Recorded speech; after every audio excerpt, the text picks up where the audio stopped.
ফুলায় তাহেন করে। হ্যাঁ, ইলেকশন দেন, দেশটা তো 18 কোটি মানুষের, তারাই তো মালিক। মালিককে দিকে আপনি তো পারতেছেন না চালাইতে। সংবাদপত্রের স্বাধীনতা আছে বলতেছেন, তারা কিছু কয় না, চুপচাপ, কিন্তু তারা কিন্তু ভিতরে ভিতরে শুনেন, পটাশিয়াম সাইনেট খাইলে কিন্তু মিষ্টি লাগে, কিন্তু 1 সেকেন্ডের মধ্যে মানুষটা মারা যায়। মিষ্টি দিয়েও কিন্তু মানুষকে মারা যায়। আপনি যে গরু জব করেন গিয়া পত্রিকা অফিসের সামনে, এইটা কামটা কি করেন? এই কামটা ভালো করেন কই? ফজলুর রহমানরা, সালাউদ্দিন আহমদ তো এইভাবে পায় না। বাচ্চা বাচ্চা ছেলে পেলেরা নাতির সমান, এর 1.5 ঘন্টা যাবত এদেরকে টেলিভিশন দেখান, পত্রিকায় বড় হেডিং এ তুলেন, জাতীয় পত্রিকায়। কেন, কি করতেছেন আপনারা? সব বাদ দিয়ে দিবেন, বাপের আগে পুত্রী নিয়ে দেবেন গা? না। হ্যাঁ, সেই সন্তান যদি সুসন্তান হয় মাথাও তুলে রাখবো, এবং মাথায় তুলে রাখছি। সেই সন্তানদের পিছনে দাঁড়াইছি।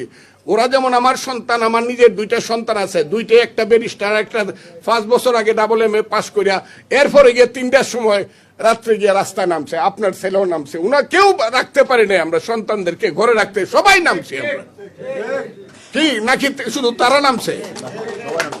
আমরা সব না। আমার 2টা ছেলে গেছে, রাত্রে ঘুমাইতে পারি না, 5 দিন বাসায় আসে না। ছেলের এই দিকে, তোমরা তো ছাত্র না, তোমরা তো ব্যারিস্টার।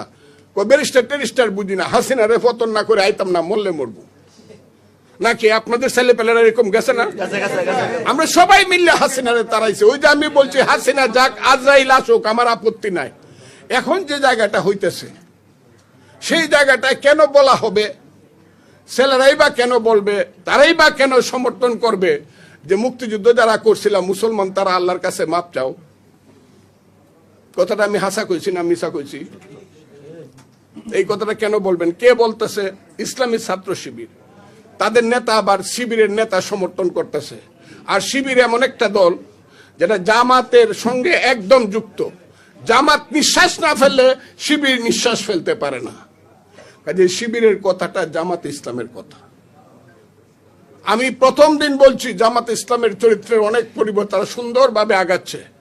কারণ জামাত ইসলামের আমিরে আমি চিনি, যত দেখে না করে পাকনা দাড়ি টাড়ি, ওনাকে আমি সালাম দিই, কিন্তু বয়সে আমার 5 বছরের ছোট উনি। আমি ওনাকে দেখছি, উনি জাসদ ছাত্রলীগ করে না। আমি মিথ্যা কথা বললে আপনারা জানেন, দেখেন উনি জাসদ ছাত্রলীগ করতো, মান্নাদের কর্মী ছিল, মাহমুদুর রহমান মান্নাদ। উনি খুব সুন্দর ভালো কথা বলে। আমি মনে করছিলাম এখন বুঝি বাংলাদেশ অপাইব, কিন্তু না। তারা পরে দেখা গেল ফ্র্যাঙ্কেস্টাইনের ভূমিকা অবতীর্ণ হয়েছে। যে আশ্রয় দিছে তারা খাইতে চায়।